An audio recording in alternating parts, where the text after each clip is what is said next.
ალბათ გულახდილობის ყველაზე კარგი მაგალითია, როდესაც ადამიანს საპირისპიროს, მანიპულაციის უარყოფით და მავნე შედეგებს დაანახება. მაგალითისთვის განვიხილოთ ისეთი წიგნი, როგორიც არის მაგალითად ეგრეთ წოდებული ძალაუფლების 58 კანონი. ესე იმიტომ ვაკეთებ, რომ ჩემი აზრით რეალური ძალაუფლება სულ სხვაგან არის. საერთოდ კანონის, გნებავთ წესის, გნებავთ რომელიმე ნორმის მოქმედება, რომ იყოს ქმედითი, დამოუკიდებლად რომ მოქმედებდეს ესეთი ნორმა, ამისათვის საჭიროა, რომ კანონის სტრუქტურა დასრულდეს ეგრეთ წოდებული ჩამკეტი მექანიზმით. ბევრი სხვადასხვანაირად მოიხსენიებს ამ მექანიზმს. ეს მექანიზმი არსებობს ორი სახით. პირველი, როდესაც კანონის მოქმედება მიმართულია გარეთ, კანონს გააჩნია რეალური მისწრაფება და ამ შემთხვევაში კანონი მოქმედებს ადამიანის და სოციუმის სასარგებლოდ და მეორე, როდესაც კანონის მოქმედება მიმართულია შიგნით, როდესაც ის იკეტება ასეთი კანონის მომხმარებელს. სწორედ ასეთ საკუთარ თავზე ჩაკეტილ, ფაქტობრივად ინფორმაციულ მანიპულაციურ ვირუსს წარმოადგენს ეგრეთ წოდებული ძალაუფლების 58 კანონი. ამის დასადასტურებლად, გნებავთ ამის დასამოწმებლად, იმისათვის რომ ეს დავინახოთ, გადავიდეთ ამ 58 კანონიდან მე-19 კანონზე. ეს კანონი იწყება შემდეგი სიტყვებით. იცოდე, ვისთან გაქვს საქმე, ვისაც გაამწარებ, ვისაც ცუდს გაუკეთებ, იმ დანარჩენი 47 კანონის მეშვეობით, კარგად შეარჩიე ეს ადამიანი, ვინაიდან თურმე არსებობენ ისეთი ადამიანებიც, რომლებსაც შენ აწყენინებ და შემდეგ ისინი მთელი ცხოვრება ეცდებიან შური იძიონ შენზე. აქ ეს თითქოს და ერთ მხარეს მიმართული აზრი წყდება და შემდეგი წინადადება უკვე საპირისპირო სხვა მიმართულებით გრძელდება სიტყვებით თუ კი არ ყავს წრები, გაიჩინე ისინი, იმიტომ რომ შემდეგ ეს ყველაფერი მათ დააბრალო და შენ კიდე სუფთა გამოხვიდე ამ ბინძური თამაშიდან. აქ მნიშვნელოვანია ორი მომენტი.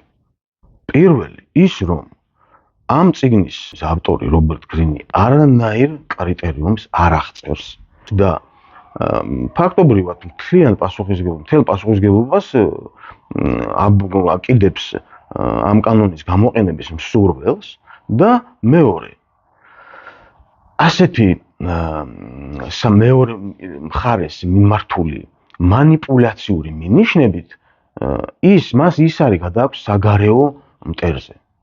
ეს ორი ურთიერთ საპირისპირო მიმართულება კეტავს ამ კანონს მომხმარებელზე და საკუთარი თავის მახეში ამყოფებს მას. ის ვინც არასოდეს გაპატიებთ ამ მანიპულაციური კანონების გამოყენებას, ხართ თქვენ. თქვენი თავია ეს. გულისხმობ ვინც სარგებლობს ამ კანონების და ამ წესებით. ეხლა მე მაქვს ერთი კითხვა. რომელი კრიტერიუმის მიხედვით არჩევთ იმ ადამიანს, რომლის მიმართაც ამ მანიპულაციურ წესებს იყენებთ? კონკრეტულად რომელი კრიტერიუმის მიხედვით იღებთ გადაწყვეტილებას, რომ ჯანმრთელი და ნორმალურად მოაზროვნე ადამიანი თქვენ სამაგიეროს არ გადაგიხდით.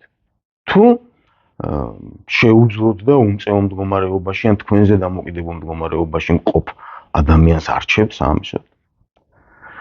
ამ შეკითხვაზე გულახდილი პასუხი გამოგიყვანთ ამ 48 კანონის მახედა. მე ბევრ ორგანიზაციასთან მქონია შეხება და სამწუხაროდ 90%-ში ამ მხრივ ერთი და იგივე ხდება. ეს ძალაუფლების 48 კანონი თავის დროზე დაიწერა სისტემის გადანაწილების თვალსაზრისით. ის ვირუსივით გავრცელდა და პოლიტიკიდან ბიზნესამდე მენეჯმენტის ყველა რგოლს მოედო. დაახლოებით 15 წლის შემდეგ თუ არ ვხდები, გამოვიდა რაჯენდრა სისოდიას და დევიდ ვოლფის ერთობლივი თანაავტორობით დაწერილი წიგნი, სახელწოდებით სიყვარულის მომტანი ფირმები და ასეთი სიყვარულის მომტანი ფირმები დღეს ქმნიან კომერციულ ამინდს მსოფლიო ბაზარზე და ასეთი მენეჯმენტის შესვლის პირველ ნაბიჯებს ანუ ოფიციალურად პოლიტიკაში შესვლის პირველ ნაბიჯებს ჩვენ დღეს უკვე ვხედავთ საუბარი მოდის განვითარებულ ქვეყნებზე. რაც შეეხება საქართველოს ეს კანონები, ეს манипуляციური კანონები ჩვენთან დღემდე იმიტომ შემორჩა რომ ჯერ ერთი ბიზნეს ძალიან ახლო ურთიერთობა აქვს პოლიტიკასთან, ვიტყოდი რომ პიროვნული. მეორე ქართულ მენეჯმენტს დამოუკიდებელი საქართველოს ისტორიაში უბრალოდ არ აქვს გულახდილობის მენეჯმენტის გამოცდილება. სადღაც დარჩა манипуляცია, რა თქმა უნდა, და გაიმარჯვა გულახდილობის მენეჯმენტმა. მე ვსაუბრობ ბიზნესზე, ამ შემთხვევაში და არა პოლიტიკაზე. პოლიტიკაში მართალია სიმართლე და სამართლიანობა ერთგვარ გზამკვლევად გამოდგება, მაგრამ ჭკვიანმა ადამიანმა საჯარო პოლიტიკაში ობიექტურობა და გულახდილობა არ უნდა ეძებოს. ის უბრალოდ იქ არ არის.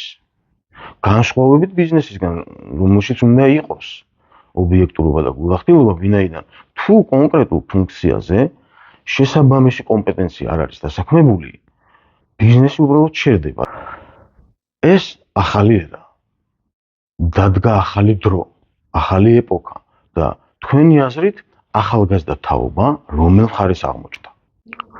მერე კიდევ ადამიანის ფსიქოლოგიური მე არის ინერვაციული, ანუ სუბიექტის მე ინერვირებულია ორგანიზმის ნერვულ სისტემაში ვეგეტატიურ დონეზე და ეს ახალგაზრდა თაობა ფაქტობრივად კანით გრძნობს იმ წესებს, რომელიც აღწერილია ამ ძალაუფლების 58 კანონში, გნებავთ იმ ცდუნების წესებში და ყველაზე მდიდარი ბაბილონში და ესეთ მსგავს ლიტერატურაში. ამ თაობამ ფაქტობრივად ამოატრიალა, თავდაყირა დააყენა მასლოუს პირამიდა და ისინი ცხოვრებას იწყებენ თვით რეალიზაციით. თუ კი არ არის თვით რეალიზაცია, მათ არ უნდათ არაფერი. მე ორი ჯენზი შვილი მყავს და კარგად ვიცი, რასაც საუბრობ. ამათთვის მთელი ქვეყანა, როგორც დედა, მშობელი, როგორც საკუთარი ოჯახი, ისე აღიქმება. და რა ხდება ოჯახში? სულ მცირე გულახდილობა, ხო? ოჯახი ის ადგილია, სადაც გულახდილად გეტყვიან საკუთარ მოსაზრებას. მაგრამ ვიმეორებ, გულახდილობა არ არის გულუბრყვილობა და ინფანტილიზმი. ეს სერიოზული პასუხისმგებლობაა. უპირველეს ყოვლისა, აი ეს არის ოჯახი. ამიტომ მე მივმართავ და ვთავაზობ ყველას, ორგანიზაციას თუ კერძო პირს, ვისაც ამ ქვეყნის უბედი აღელვებს და ჩვენი ქვეყნის შვილებისთვის უნდა მომავალი, დავნერგოთ გულახდილობის მენეჯმენტი ქვეყანაში. და ეს გავაკეთოთ დღეს, ვინაიდან დრო არის ის, ვინც გულახდილობის მენეჯმენტს ნერგავს დღეს, ხვალ გაიმარჯვებს ის. ამ თაობას შესაბამისი ღირსეული სივრცე ჭირდებათ იმისათვის, რომ გამოცდილება მიიღონ და ღირსეულად ააშენონ ხვალ ცხოვრება და ქვეყანა. ამ სივრცეს ცალ-ცალკე მარტო ჩასაფრებით დაგესვლით ვერავინ შექმნის. აუცილებელია ერთიანი შეთანხმებული პროექციის შექმნა, სადაც ყველა აქტორს მისი შესაძლებლობისამებრ მისი ფუნქცია და დანიშნულება ექნება, თუმცა ძალა მხოლოდ ერთიანობაში კი არ არის. ძალა შენშია და ჩემშია, მაგრამ ერთად ჩვენ უფრო მეტის და უკეთესის შექმნა შეგვიძლია. და ეს მშვენიერია ხალხო.